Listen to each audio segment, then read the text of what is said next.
Denne mundtlige aflevering omhandler syrer og baser. Ganske kort, så er definitionen på en syre et molekyle eller en ion, der kan afgive en hydron, hvor en hydron det er en H+ atomkerne. Omvendt så er en base et molekyle eller en ion, der kan modtage en hydron.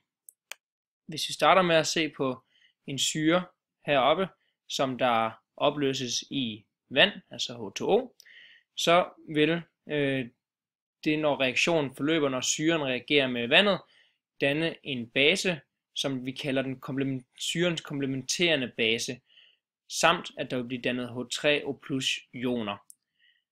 Omvendt så har vi, at hvis en base blandes med vand og reagerer med vandet, så vil der dannes en syre og en OH- ion.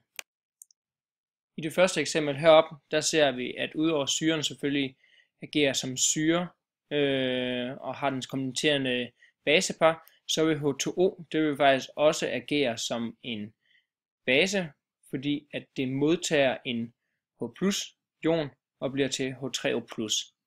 Her er noget eksempel 2. Der ser vi, at H2 det vil agere som en syre, hvor det afgiver en hydron og bliver til OH-. Kraftige syrer og baser, hvor at hvis vi ser på, hvad der afgør, hvor stærk en syre er, så afhænger det af syrens evne til at reagere med vand.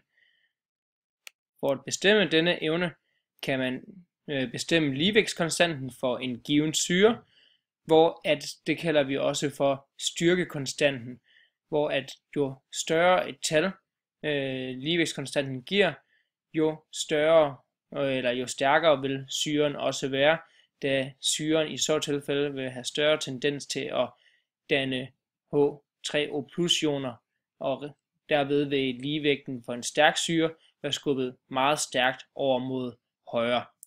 Hvor at hvis vi tager en svag syre, der vil syren ikke være særlig god til at reagere med vandet, og der vil ligevægten derfor være forskudt over på venstre siden af reaktionssymbolet her. Styrkekonstanten for en syre kaldes også Ks. Vi har også et andet begreb for, hvor stærk en syre er, som er pKs. Og pKs det er defineret som den negative logaritme til styrkekonstanten. Og her ser vi, at jo højere et tal styrkekonstanten har, jo mindre et tal vil det give, når vi tager den negative logaritme til det. Så det vil sige, at vi ser, når vi tager pKs-værdien, så ser vi, at de stærke syrer, som vi i tabellen her har oppe i toppen, de har en meget lille pKs-værdi, hvor at jo svagere syrene bliver, jo større vil pKs-tallet blive. Det samme ser vi for basen, hvor vi har de stærke baser hernede i bunden, der har et meget lille tal, og i takt med at baserne de bliver svagere og svagere, så ser vi, at styrkekonstanten falder for basen.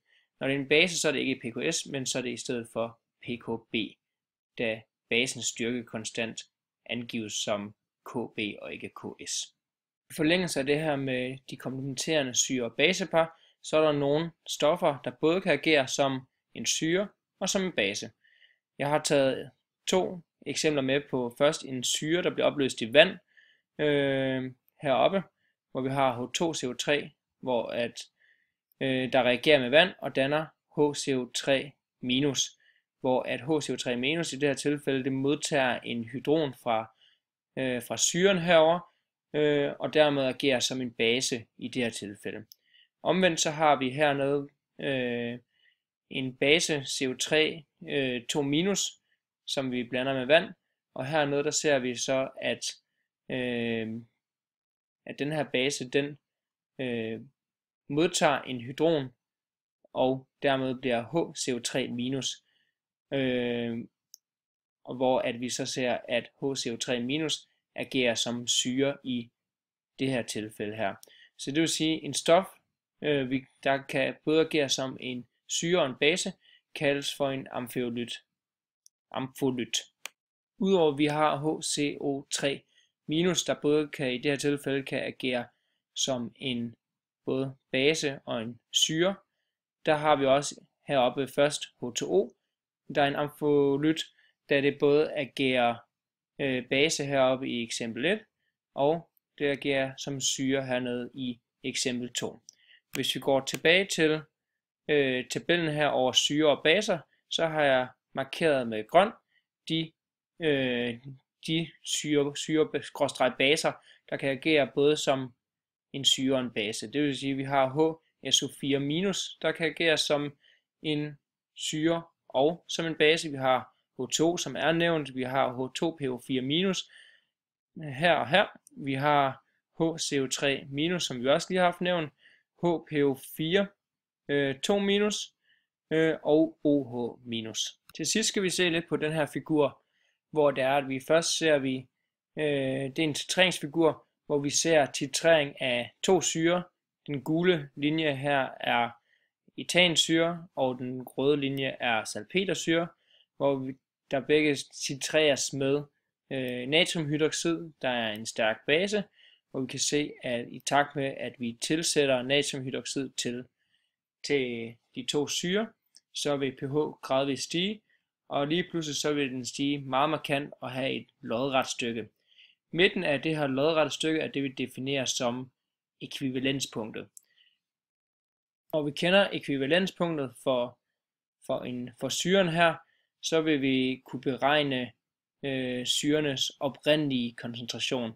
Og det gør man ved at starte med at aflæse på grafen, hvor mange milliliter natriumhydroxid, der er blevet tilsat.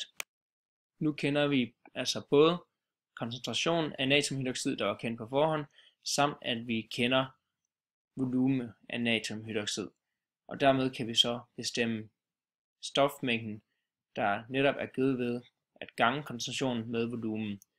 Og dermed kan vi beregne stofmængden af natriumhydroxid. Vi ved i ekvivalenspunktet, at der er stofmængden af natriumhydroxid lige med stofmængden af den syre, man er i gang med at titrere, det vil sige i det her tilfælde etansyre og eddikesyre, så vil vi nu også kende stofmængden for de 2 syrer i ekvivalenspunktet.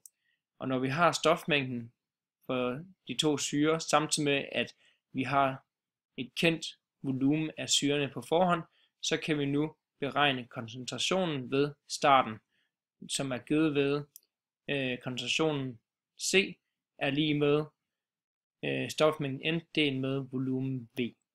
I halvekvivalenspunktet for syrerne, der kan vi aflæse pH, og den givne pH i halvekvivalenspunktet, det er lige med syrens pKs-værdi. Så det vil sige, der kan vi aflæse syrens styrke. Vi kan her se, at etansyre, den gule linje, den er markant svagere end den røde syre, salpetersyren.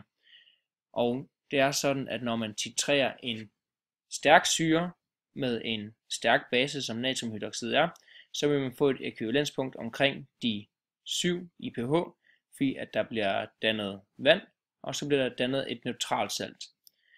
Omvendt, så hvis man blander en svag syre, som vi kan se, at etansyrene her er, når den blandes med en stærk base, så vil man få dannet et basisk salt, og man vil få dannet vand. Når det basiske salt, da det er i en vandig opløsning, så vil vi have 2 ioner, hvor den ene af de her 2 ioner er natrium, som der hverken er pH-neutral, men det andet vil være et basisk element, og derfor ser vi, at pH-værdien i ekvivalenspunktet for den her titrering af etansyre er på over de 7, da der er en svag base i opløsningen.